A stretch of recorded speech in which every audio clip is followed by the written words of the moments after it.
though it was so prevalent. And that's the question you bring up, Cyrene. Is this time to bring back the Vel'Koz? Because NV has a similar initiation portfolio that they had in Game 1, which could not reach the Vel'Koz. The question now becomes, can Seraph pick something in the top lane to go against the Maokai that can be a difference maker in reaching Vel'Koz and Jinx in team fights? He has to. NV can't have already forgotten what happened in game number 1 when they could not close that distance, but this does not... Champion without a dash doesn't close gaps. But it is a split pusher that can maybe take Maokai away from fights. Late game scaling in tank versus tank matchups as a top lane Trundle is absurd. You get to steal so many resists, and you're inherently such a strong stat stick of a champion in Trundle, it can work. But the team fight problem persists. It's going to be about them setting up the right split push plays now. And what I'm looking at for these compositions is Envy winning every single... Oh my god, going to be coming up as well. Seraph saving his flash. Seraph's eating a lot of damage though. Cass comes out. Seraph knows there's no way out. Flash or not. First blood goes over to Darshan. Yeah, and that is finally an early gank from Oh My God to help one of his lanes. Collapsing, Darshan collapsing. Oh, away with an advance. We'll find him. Slow on the flash. He was suspicious when Huhi started roaming. And the big X factor here is the fact that Huhi has push pressure against Corki, which is really hard to do. Now that it's gone, things will go back to normal. Hakuo dials in yet another hook. Aphromoo going to be taking low, the ignite down the auto attack in, not quite able to find him. Just enough back onto Hakuo. Oh my god comes in, flash into the body slam, into more damage. The super mega death rocket finds its mark. And they get all summoners in that engage. Lyra's not going in on that one. Repels up. Contest. CLG, they're not willing to give this one over. This is why I love Infernal Drakes. Oh, here they go. The bottom lane, Hakuo in some trouble along with Apollo, firing off the box. Gonna be defending against this one. Oh my god, taking low. Seraph looking to bring him down. The chop through the shield. Seraph grabs the kill. Niski off to the side, keeping Huhi from joining this fight. Losing that individual trade, however, it's a 1-for-0 for Envy. Yeah, Omar God went in with the body slam flash, but he didn't have cask up. He's still not up at this moment. So he would have been able to actually hit Apollo and Hakuo in or get flashes, but it just looked like one where a few seconds off on that.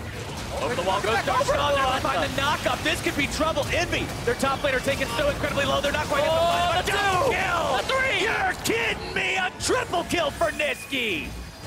CLG lose everyone! Seraph stayed alive through all of that too. Everyone on CLG tunneled over the wall, and then the AoE from Corki came through. Disaster for CLG and a huge play for Envy. I don't care how much trigonometry you study. Matt talked about uptime. Oh, nice cast going to Apollo into the root. He's no way out. Very well played from the combination of the CLG bottom lane and jungler. Now looking for turret first blood. Yeah, it's 19 minutes in. Look at, oh my god, no, they're going to be chain CC and oh my god, he's out of there now too. More damage coming in from Niski. The rocket has phosphorus bomb. The repel comes down. Aphromoo running for dear life. Sticks stay the same. Both of them managed to retreat, but Envy quickly responds to CLG's aggro. They said, all right, let's make a counterplay on the bottom side. Valera was actually there. Here we go again. Omar God on the front line. Hakuo trying to defend himself. The box comes down. The flash comes out. The stun goes through. They're all here. Not quite going to be fighting. Mark Darshan now the target. 5 men from Envy still looking to mount this assault if they can possibly find the damage. Darshan nearly dropping. Omar God's popping. There comes your life form disintegration ray, but everybody from Envy makes the retreat. And CLG drops 1-for-0. No one can reset for... Now they move up to try to steal away this blue buff. Omar God waiting around nearby. Maybe he can get it back with the smite. Not today. Lyra's got that secure as now Aphromoo caught out. The root will bring him down. Lyra grabbing the kill. As now Hakuo's got to be careful trying to get himself away. The cast comes out. They might be able to get the damage right back there onto Lyra. The root down onto Hakuo. They're able to find the damage there. CLG has found a big fight. Seraph down bottom. Does not have teleport and cannot make it into this fight. CLG is going to start Baron. 4v2 temporarily. 4v1 now that Niski's gone away. He's teleporting in, Seraph running up. Apollo and Niski. Yeah, and this is a teleport from Maokai. CLG's going to try and force. Yeah. Lyra wants to get pulled to safety. Dark Passage will find it. The kitties come out. They find a couple of targets, but now Darshan's in the middle of 4. There's also going to be a collapse here onto Seraph, who flashes away and stays alive with the tank ability of Trundle. And this is where Envy is actually flexing their macro muscles a little bit. So with the Trundle, they win the 1v1 split push, which is forcing CLG to try for these fights. But when Seraph matches, and then he actually goes frontline for frontline, and they win that too, it doesn't leave CLG very many options. Hakuho stepping away from the plasma fission. Knockup not going to find him either, but he flashes away just to make sure. Niski now looking for some damage here. Piercing arrow comes out. Ooh, both sides. The dance of death here in the mid lane, trying to go poke to poke, seeing if they can just barely get the better of their opponent. Nice black shield from Aframu, keeping who he protected there. Meanwhile, turret dropping on the top part of the map. That's the tier 2 falling for CLG. And like you said, Jat, bottom side of the map, Darshan just gets to sit here, but they're forcing. Did he hit? No. He bought Afro's flash. But this scenario shouldn't be happening. Either Envy should be on Baron, or Seraph should be bottom lane, because the amount of time they're allowing Darshan to buy is too high. He spent 2 minutes split pushing super minions, and now he's actually had time to roam back up to force a 5v5, and there's no push on the other side. And these were our critiques of Envy as a team, their macro play, but now it's breaking out into the micro 5v5. Unstoppable Niski starting off the fight. 5 versus 4 now for Envy. CLG having to play this one carefully. Lyra going to be bound out, swift advance, able to find him. Darshan flashing away, but the light the denigration ray doesn't do enough. Who he now going to be chased down? Stixxay with the flash forward.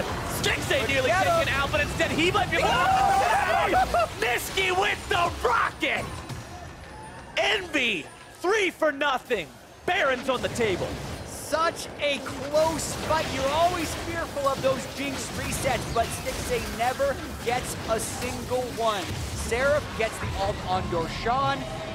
On that second inhibitor, run out onto Omar God. Black shield thrown down as well.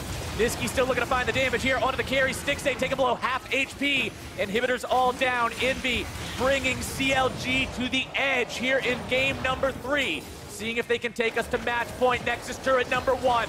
Dropping rapidly. CLG, you've got to fight here. Envy's looking to end the game. Seraph on the front line. Darshan going to be soaking the damage from the rockets. Redemption coming down. Omar God going to die first. Darshan will try to tank. He finds his way onto the back line. Only onto Lyra, though. A double kill for Niski. The hook onto Aframu. Team Envy destroys CLG's roster, destroys CLG's base, destroys CLG's Nexus, and takes us to game 4. And they are 1 game away from destroying their hopes. That is the dream for Team Envy, to knock CLG out of the playoffs.